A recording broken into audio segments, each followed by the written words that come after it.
মাঠে চোখ রাখলে অনেক সময় মনে হতে পারে লিওনেল মেসি যেন খেলায় খুব একটা ব্যস্ত নন। অন্যরা যখন এক প্রান্ত থেকে আরেক প্রান্তে ছুটছেন তখন আর্জেন্টাইন অধিনায়ককে দেখা যায় ধীর পায়ে হাঁটতে, কিন্তু সেই হাঁটার মধ্যেই লুকিয়ে থাকে প্রতিপক্ষের জন্য সবচেয়ে বড় বিপদের ইঙ্গিত।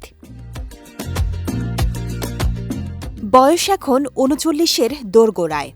স্বাভাবিকভাবে আগের মতো টানা গতিতে দৌড়ানো আর সম্ভব নয়, তবে মেসি সেই সীমাবদ্ধতাকেই নিজের সবচেয়ে বড় শক্তিতে পরিণত করেছেন।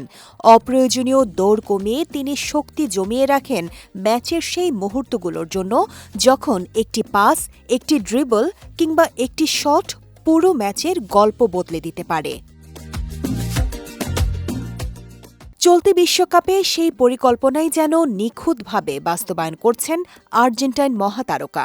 পরিসংখ্যান বলছে ম্যাচে তিনি গড়ে প্রায় ৮.২ কিলোমিটার পথ অতিক্রম করেন। অবাক করার মতো বিষয় হল, সেই দূরত্বের প্রায় অর্ধেকই আসে হাঁটার মাধ্যমে।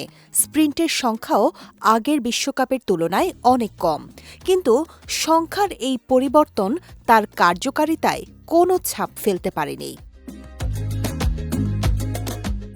বরং প্রতিপক্ষের রক্ষণ ভাঙার ক্ষেত্রে আগের চেয়ে আরও ভয়ঙ্কর হয়ে উঠেছেন মেসি।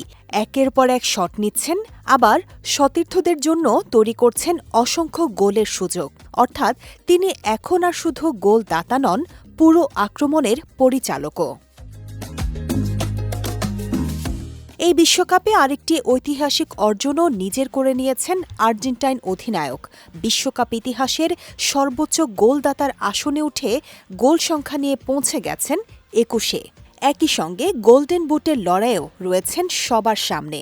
বয়স বাড়লেও যে তার ক্ষুধা একটুও কমেনি, সে প্রমাণে যেন দিচ্ছে প্রতিটি ম্যাচ। তবে এই পরিবর্তন একদিনে আসেনি। মেসি নিজেও স্বীকার করেছেন এই পরিবর্তনের পেছনে বড় ভূমিকা রয়েছে পেপ গার্দিওলার। তার অধীনে খেলেই তিনি শিখেছেন কখন দৌড়াতে হয়, কখন থামতে হয়, কিভাবে ফাঁকা জায়গা খুঁজে নিতে হয় এবং কিভাবে কম শক্তি খরচ করেও ম্যাচের নিয়ন্ত্রণ নিজের হাতে রাখা যায়। এবার সেই কৌশলেরই আরেকটি পরীক্ষা। বিশ্বকাপের দ্বিতীয় সেমিফাইনালে আজ দিবাগত রাত ১টায় আটলান্টায় ইংল্যান্ডের মুখোমুখি হবে আর্জেন্টিনা।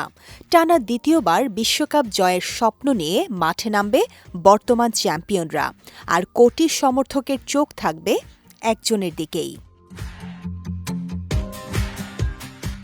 কারণ ফুটবল বিশ্ব জানে মেসি হয়তো পুরো ম্যাচ দৌড়াবেন না, কিন্তু যখন তিনি দৌড়াবেন তখনই বদলে যেতে পারে পুরো ম্যাচের ভাগ্য। শেখ তাসফিয়া করিম, বিজয় টিভি নিউজ ডেস্ক।